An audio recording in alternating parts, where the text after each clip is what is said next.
Hey gang, John Baccarelli here with your Lake St. Clair Fishing Report, brought to you by Sportsmen's Direct. It is Thursday, May 30th. Water temperature at Belle Isle is 62 degrees. That's down from 65 degrees last week.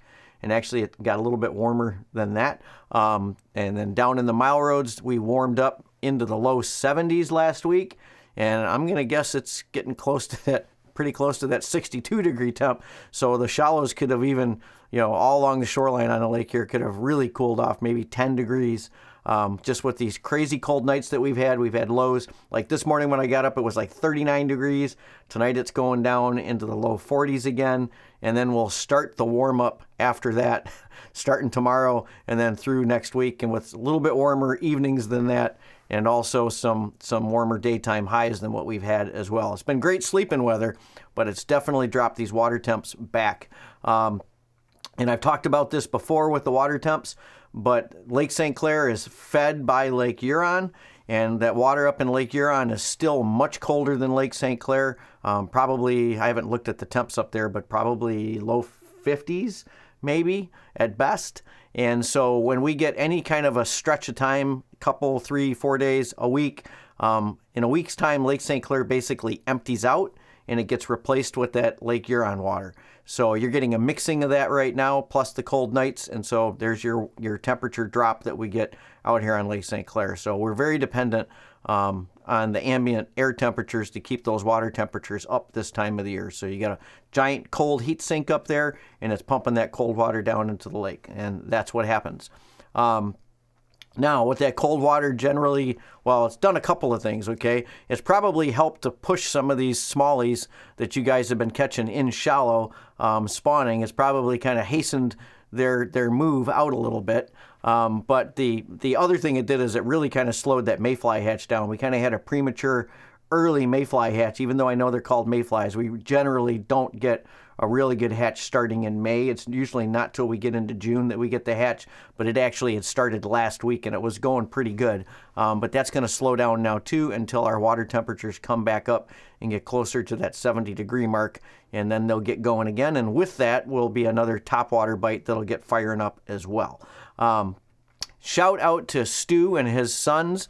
I know they were fishing down there in the Mile Roads, catching some of those shallow fish last week. His son Daniel caught a really nice smallie out there, and you'll probably seeing a lot less of these for you guys that have been fishing down in the Mile Roads, especially the last few days now.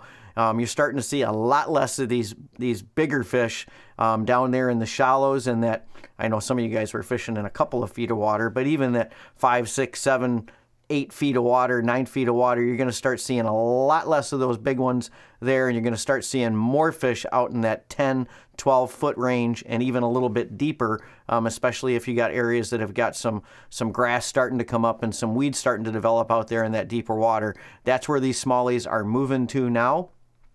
Now, that doesn't mean that you still can't catch some decent fish in shallow, especially down on the south end. The north end, you're going to get a little longer spawn going on up there, again, because of that cold water coming down out of Lake Huron, so it's going to be a little bit behind up there. So you'll probably still have some more bed fishing and sight fishing opportunities up there, and I think that's probably what Garrett Samsel's been doing up there as well, just following him online. He's talking about sight fishing fish up there on that north end, and I know Garrett really likes to stay up on that north end. And so up there it's kind of a little different, right? Because up there it never did get as warm, so everything's farther behind up there.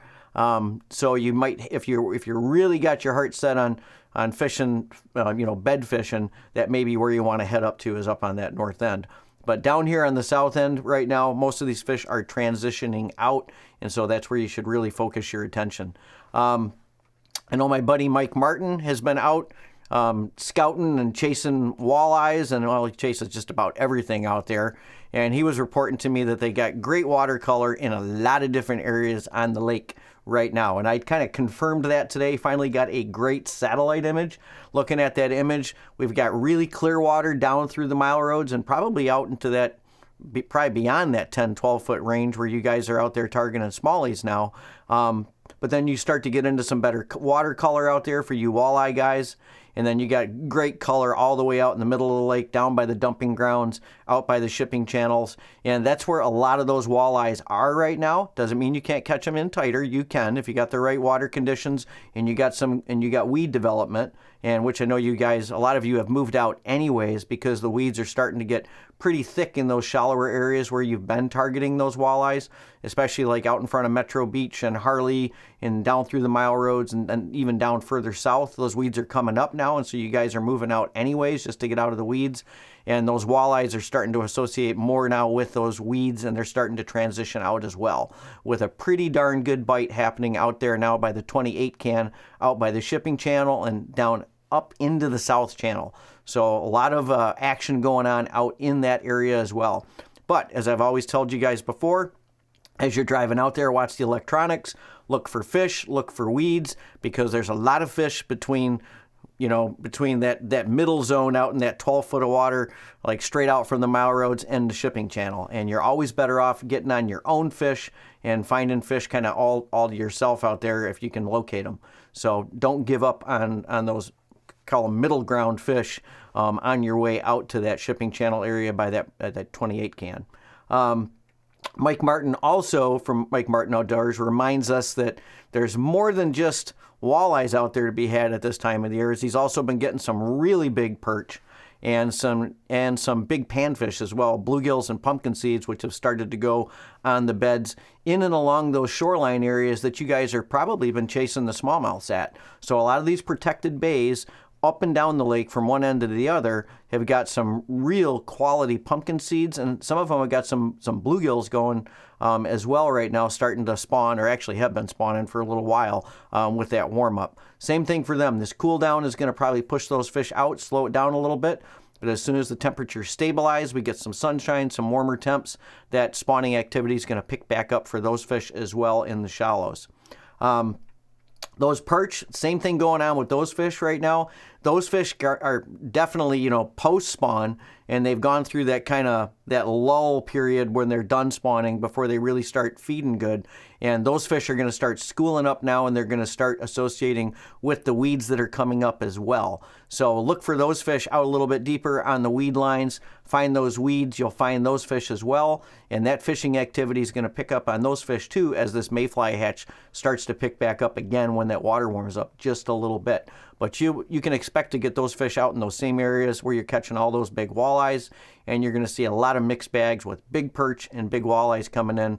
And I expect we'll start seeing everybody getting those and posting pictures up, especially this coming weekend out there, especially pulling crawler harnesses and on bottom bouncers. You're right down in that strike zone where all those perch are, and those big perch love to chase. So that's why you get those big perch on those crawler harnesses. So walleye are going strong, still up in the St. Clair River, and still getting guys fishing down in the Detroit River too.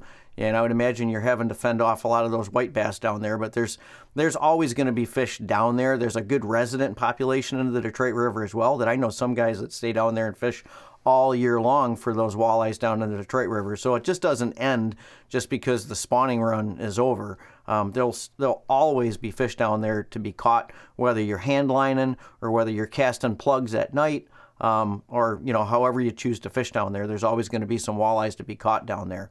Another area that you can probably look for those walleyes is over on that northeast corner of the dump. This time, a lot of those are fish that have transitioned from the river. They move up. There's great weed beds up there. There's great food, and they'll just transition, and a lot of them will get up into that northeast corner of the dump, and that'll be a really good area to catch them as well this time of the year. Let's see. I'm trying to think if I got anything else I wanted to talk about here. I followed Garrett Samsel up there on that north end too, and I was talking about the transitioning these fish, especially down on the south end, with most of these fish done spawning and moving out.